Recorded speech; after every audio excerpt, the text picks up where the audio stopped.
Lori Ewing, Canadian Press. Through her 21 years with Canadian Press, Lori Ewing developed an unparalleled contact list in the elite amateur sporting world.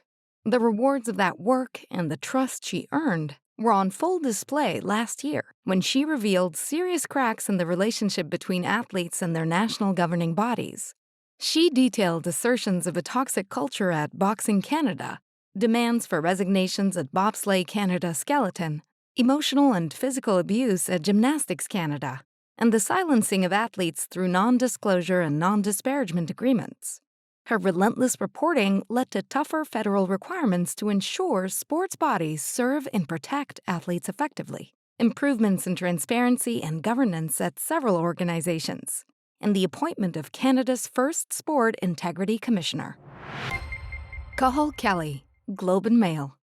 Globe and Mail columnist Cathal Kelly is a writer's writer with a breadth of knowledge that elevates his work. Who else would compare broadcast evidence of a tennis player's decline with a memento mori symbol in the corner of a Dutch master painting? But Kelly, the judges said, is much more than just a sophisticated writer. With his understanding of sports place in society, he widens the field of play in sports writing. His entries on the last hurrah for Leafs legend Boreas Salming, the impending retirement of tennis immortal Serena Williams, and the excitement generated by soccer star Alphonso Davies do not simply demonstrate Kelly's range. They also reveal his knack for going deeper than the game to tell us something about society and our shared humanity. Grant Robertson, Globe and Mail. Grant Robertson's reporting on Hockey Canada's management of sexual assault cases galvanized the country. His revealing of the National Equity Fund generated anger and alarm, from Parliament Hill to rinks in rural and remote areas. Robertson's stories for the Globe and Mail and the fallout from them led to major changes at the top of Hockey Canada and perhaps throughout the culture of our national game. By developing essential sources, asking the right questions, and examining stacks of documents, Robertson built a bulletproof account, clearly written and rich in precise detail. Judges said his sources, his grasp of the big picture, and his tenacity led to one of Canada's biggest stories in sports or any other domain of 2022.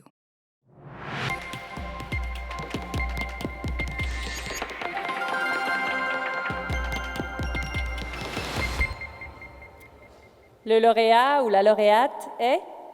And the award goes to Grant Robertson, Globe and Mail.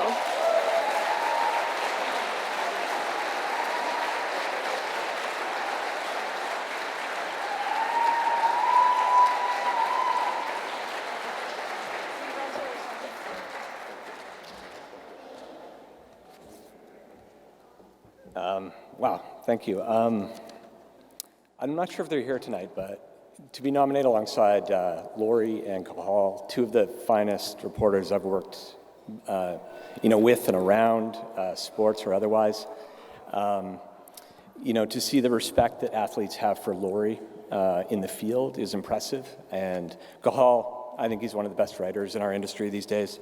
So to them, I'm not sure if they're here, but I share this with them. I want to thank the judges for recognizing this story because it's important. We knew the importance of it when we were reporting it. Full credit, of course, to TSN for breaking the original Hockey Canada assault controversy. When we came across the National Equity Fund and its link to player registration fees used in a way that they weren't telling people, we knew the sort of gravity of that situation. I'm only up here because Hockey Canada failed time and time again to come clean about how they were using people's money, where the money was going, what it was being used for.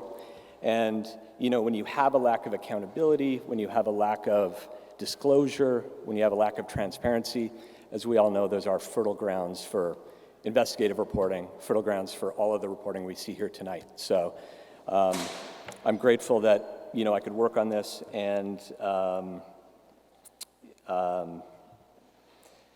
Hockey Canada came at us and other media pretty hard over the past year, and I think the entire industry stuck to our guns. we got it right. Justice Cromwell proved at the end of it that the reporting, not just by the Globe and Mail, but by other outlets, got it right. And I think that will be the legacy of this story. So I want to thank a lot of my editors for the support on this story. Sinclair Stewart, Renata D'Alicio, Jamie Ross, David Walmsley, and in hockey terms, they laid the playbook for me to do my job. I also want to thank my wife for her support throughout this. This story kind of ruined our vacation last year, and I still apologize for that. I want to thank a few people here tonight as well that never get any credit, but I saw them here. Stan Della Rocca,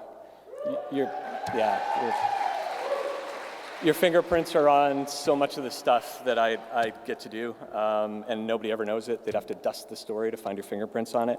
And Evan and Annette, you don't get enough credit for what you do either, so congratulations.